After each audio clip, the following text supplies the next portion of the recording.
Shalom. First and foremost, I want to give all praises, honor, and glory to Yahweh, Bahasham, Yahweh Shai, Bahasham, Recha Kodash. Double honors to the elders and the apostles of Great Millstone, and peace and blessings to the elect. And today we're going to go into the book of Deuteronomy, the 17th chapter.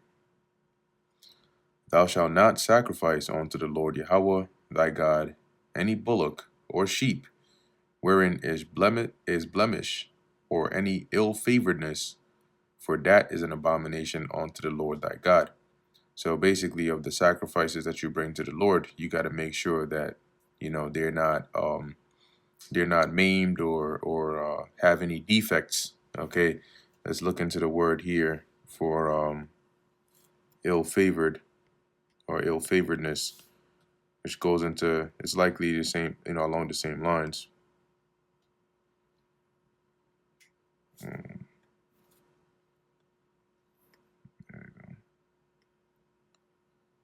Right. So rye. So bad, disagreeable. Okay. Unhappy. So this is something, it doesn't look good. It doesn't look presentable. It looks malnourished, right? It's not ideal to be offered unto the Lord.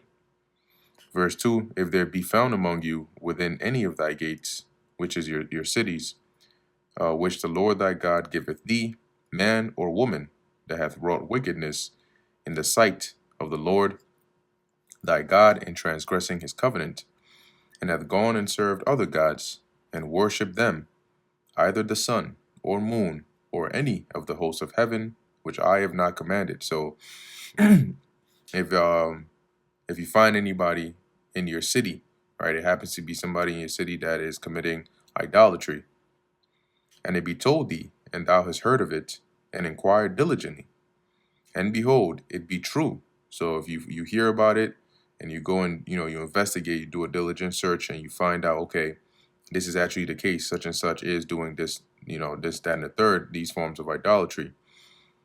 And the thing certain, so you confirm that it's true, that such abomination is wrought in Israel, then shalt thou bring forth that man or that woman which have committed that wicked thing onto thy gates. So you're going to bring them to the entrance of the city, the gates, even that man or that woman, and shall stone them with stones till they die. Verse 6, out of the mouth of two witnesses or three witnesses shall he that is worthy of death be put to death. But at the mouth of one witness he shall not be put to death. So when there's a matter, a case, whatever it is, you cannot convict somebody, right, and make them, say they're guilty via the witness of one person. You need at least two witnesses in order to be able to put somebody to death. The hands of the witnesses, and that's like, at least two people have to confirm that, yes, this person we did see or we did witness them, doing this or that is worthy of death. And so then, whatever the case is, the outcome can go in such a way. The hands of the witnesses shall be first upon him to put him to death. So say they're stoning the person, right? The witnesses will be the ones to throw the first stones. And afterward, the hands of all the people. So thou shalt put the evil away from among you. If there arise a matter too hard for thee in judgment, between blood and blood, between plea and plea, and between stroke and stroke. Now these are different types of cases, right? Blood and blood is like trying to differentiate between homicide or manslaughter, right? Or plea and plea, like different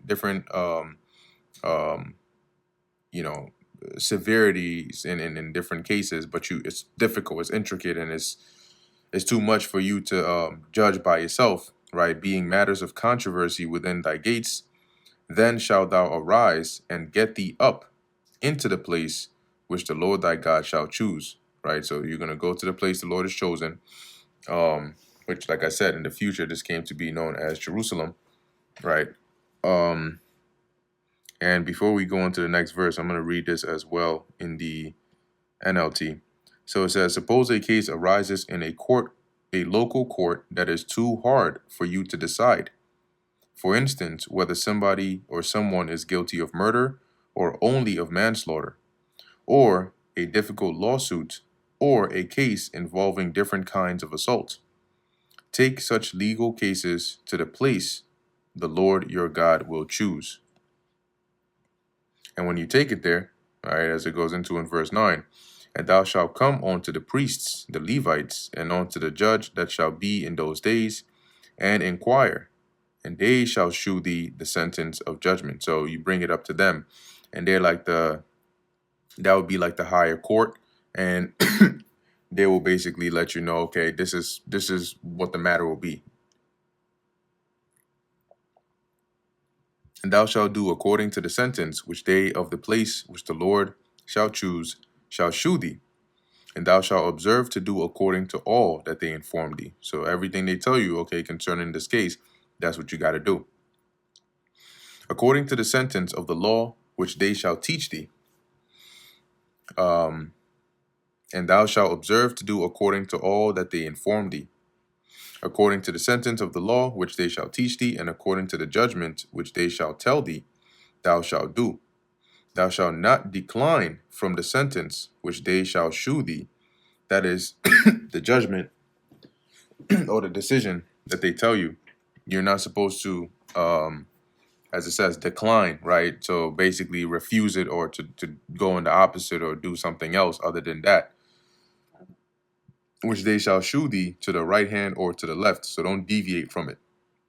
And the man that will do presumptuously, and will not hearken unto the priest that standeth to minister there before the Lord thy God, or unto the judge, even that man shall die. So presumptuously meaning you're going of your own will. You're like, and I forget what they said. I'm gonna do my own. I'm gonna do what I want to do. You're gonna be put to death, and thou shalt put away the evil from Israel. And all the people shall hear and fear, and do no more presumptuously. So it'll be a public example. When thou art come up unto the land which the Lord thy God giveth thee, and shalt possess it, and shalt dwell therein, and shall say, I will set a king over me, like as all the nations that are about me. So if ever the case, or if it's ever the case where, once you're in the land, you decide to, set up a king over you, thou shalt in any wise set him king over thee, whom the Lord thy God shall choose. One from among thy brethren shalt thou set king over thee. Thou mayest not set a stranger over thee, which is not thy brother. So you cannot set up a heathen, right, to be a king over you. It has to be an Israelite, and more in particular, one that the Lord approves or chooses. But he shall not multiply horses to himself, nor cause the people to return to Egypt, to the end that he should multiply horses. For as much as the Lord Yahweh hath said unto you, ye shall henceforth return no more that way. Now, what this means is, it doesn't mean he can't have horses. Of course he can have horses. But Egypt was known for like mass I don't even want to say mass production, right? But they had a lot of horses, right? And oftentimes people would, trade and buy and so on and so forth from Egypt.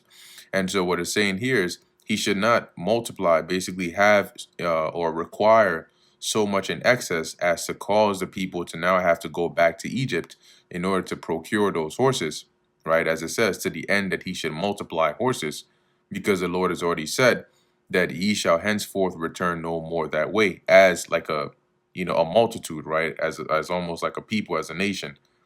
That's when he said, oh well, I guess we'll actually read that later. It's in a later chapter. But yeah.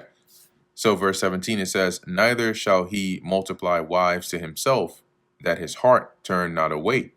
Now, it doesn't mean that he cannot have a wife or more multiple wives, but it means that he shouldn't have it in excess, okay, to the degree that, as it says, they turn not, that his heart turn not away.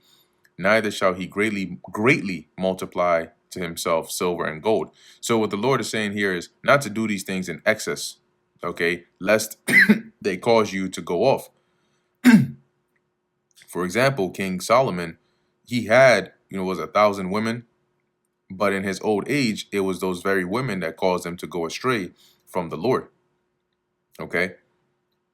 Verse 18, and it shall be, when he sitteth upon the throne of his kingdom, that he shall write him a copy of this law in a book out of that which is before the priests and the Levites. So they basically, he would have to procure a copy. They would have to get a copy made of the law for the king that is ruling. And it shall be with him, and he shall read therein all the days of his life, that he may learn to fear the Lord Yahweh his God, to keep all the words of this law and these statutes to do them. So he would have to have a copy of the law, and it should be read to him, so he is well knowledgeable of it, being that he would be king over the Lord's people, so that he would lead them in the right way.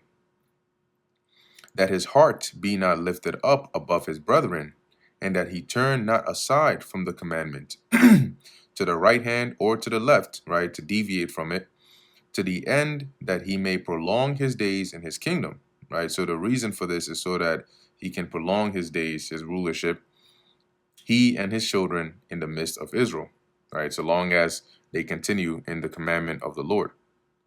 And that brings us to the end of the book of Deuteronomy, the 17th chapter.